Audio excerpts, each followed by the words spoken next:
Hello everyone, this is Raphael, the creative director of The Long Dark. It's time to talk about what we're adding to the game in our December update, which we've called Errant Pilgrim. But before that, I want to briefly remind you that we launched episode 3 of Wintermute, our story mode, in October. Stay in the house. The episode is called Crossroads Elegy. If you haven't had the chance to try it yet, I hope you'll make some time for it over the holidays. You are a lady with a lot of secrets. Would you trust someone with a dead body in their basement? People need hope to survive. I won't let you die out here.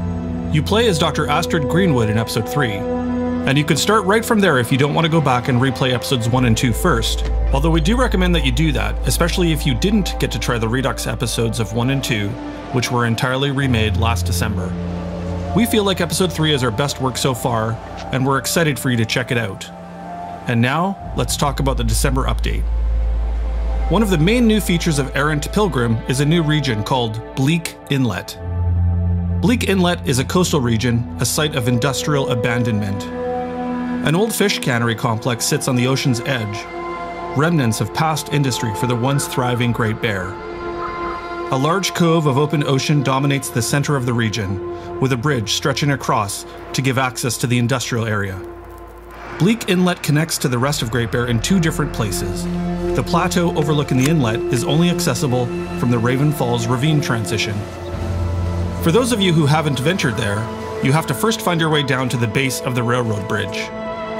The plateau gives a great view of the whole region and will help you pick out some useful landmarks. The radio hut on the plateau has an important relationship to the abandoned cannery, a complex of industrial buildings connected to the coastline. Apart from the plateau and the cannery complex, there's a watchtower, a broken lighthouse, and a variety of other locations to explore.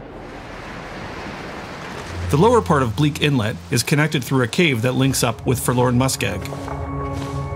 Keep in mind that Bleak Inlet is the first region in survival mode to be Timberwolf territory, so watch out when you're exploring it.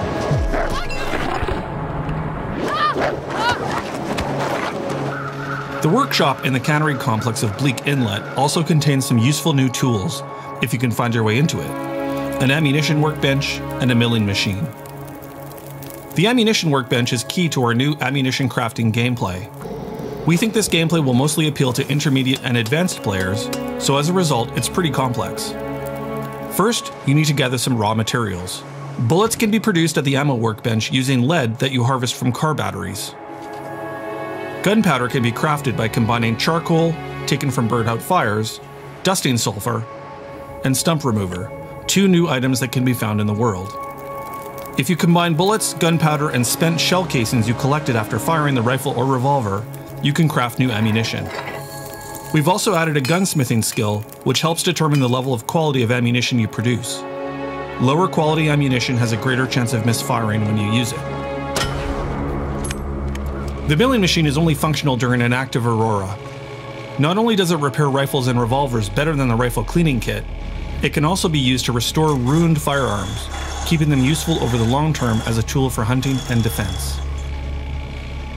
We plan to add more functionality to the milling machine in the future, but we think that between ammunition crafting, the milling machine, and the gunsmithing skill, we've just opened up some new strategies for long-term players.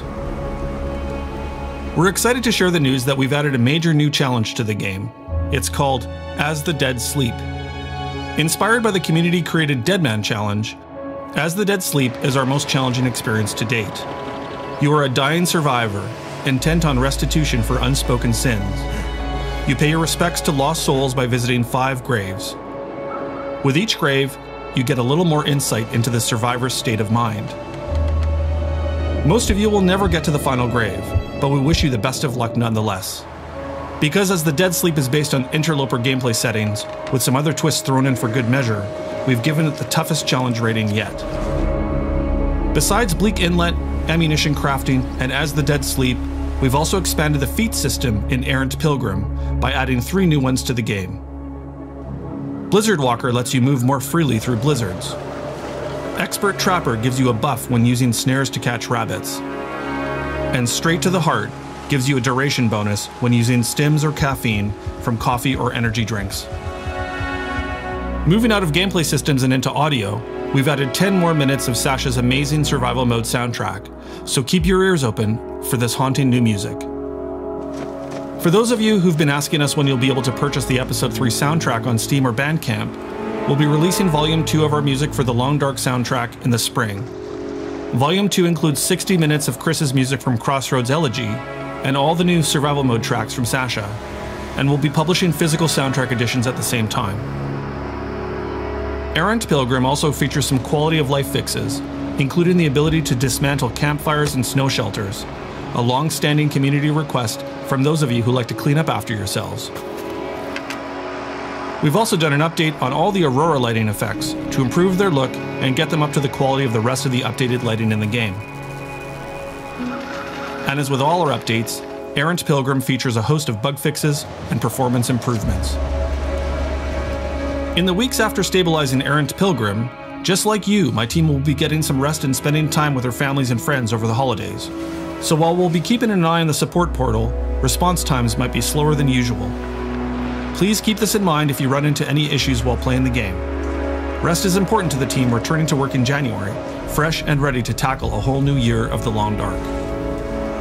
We hope you enjoy this free update to Survival Mode, and on behalf of the team at Hinterland, I wish you and your loved ones a fantastic holiday season, however you choose to celebrate it. All the best, and we'll see you in the Quiet Apocalypse.